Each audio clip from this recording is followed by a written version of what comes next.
Dreams and Nightmares. Hello, my name is the Necromancer. Welcome to my show, said Lance Alexander, standing centre stage at a small theatre somewhere in Melbourne, Australia. There was a scream in the auditorium. The Necromancer was the name of a serial killer in that town. I'm not that one, said Lance Jr. Told you the Necromancer would scare people, whispered his new partner in the act, Zach Sandman. And he's the Neuromancer, said Junior. People in the audience murmured about the Neuromancer coming out.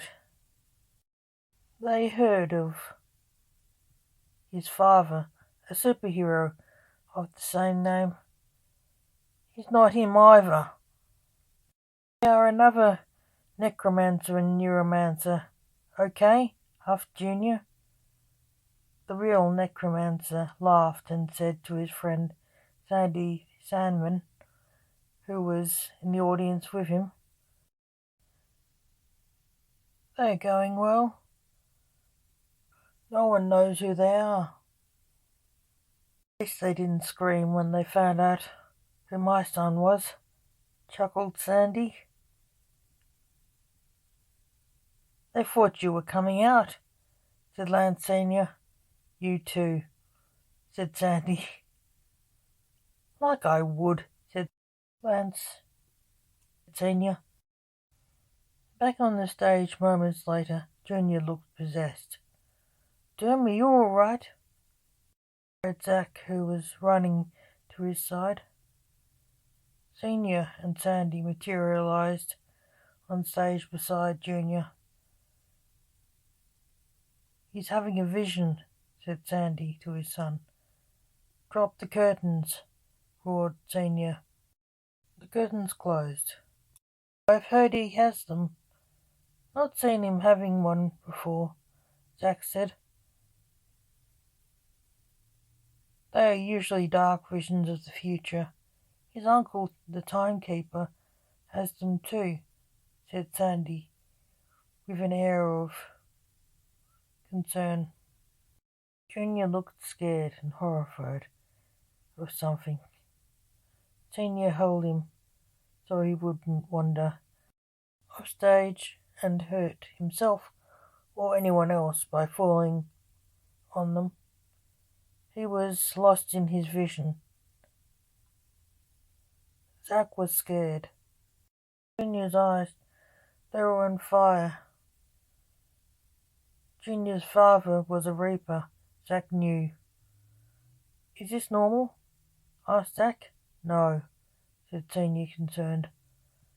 Sandy looked in his eyes and glowed.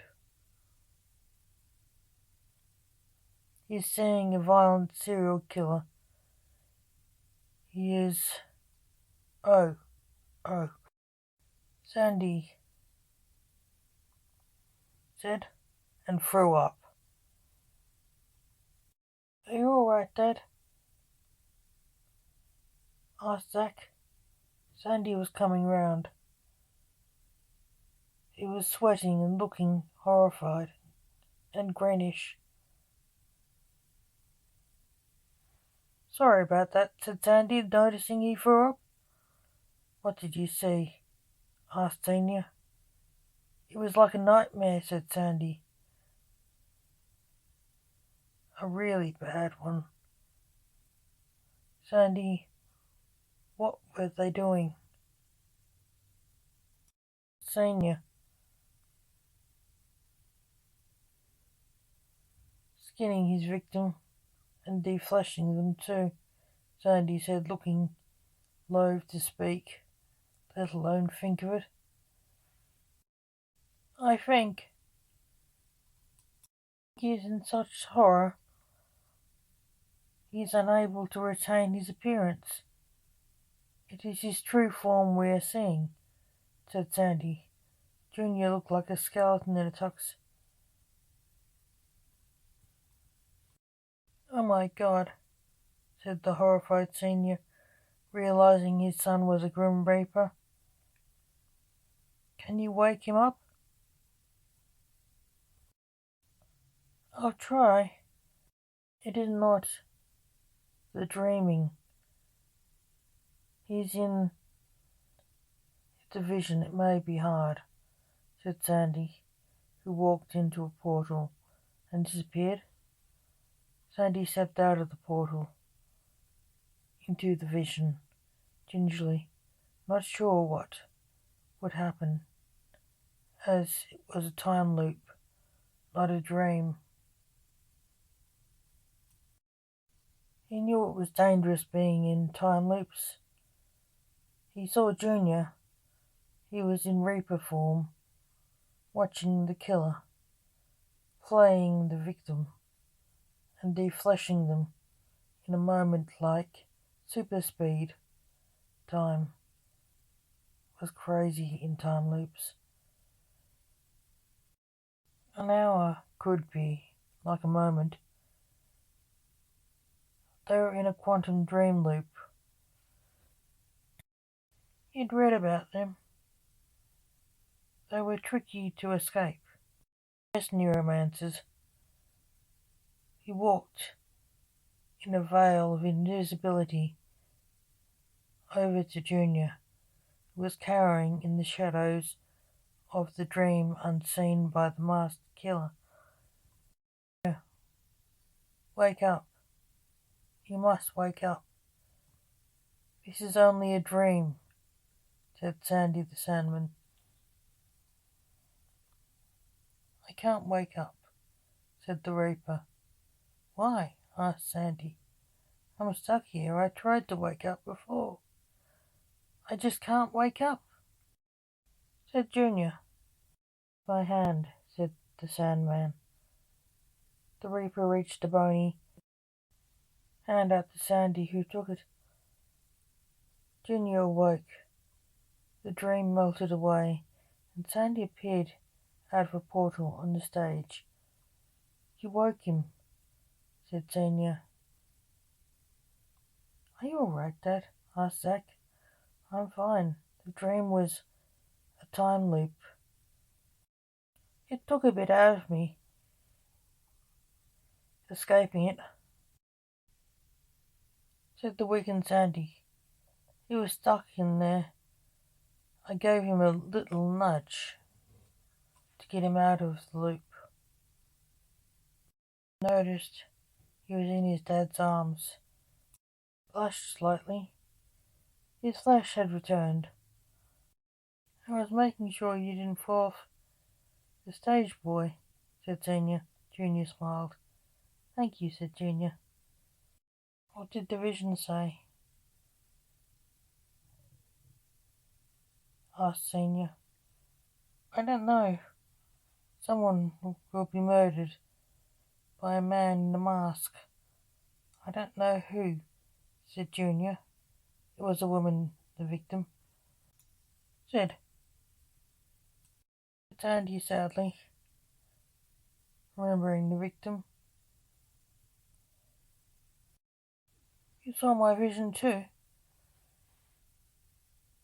said Junior sadly. Yes, said Sandy. We're worried about you. We haven't many clues to stop it, said Senior. No, said Junior. I'll keep an eye on dreams for the killer, said Sandy. I'll keep an eye on the deaf side, said Senior. Where are the stage crew? Asked Zack, puzzled. The place was so quiet. You are in a time loop. Out of time, said a man walking on stage. Uncle Tempest, said Junior, seeing the man. I sensed your magic. Time Keeper, said Sandy. Yes, Sandman, said Tempest. The Timekeeper. Do you know who the killer is? Asked Senior. Yes, said Tempest. Tell us, we must stop them, said Senior.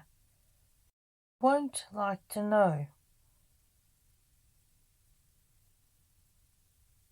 said Tempest. Why? Asked Junior. He needs to be stopped, said Senior. You won't like it, said Tempest. I'll flay him myself, said the necromancer, aka Senior. Just looked awkward.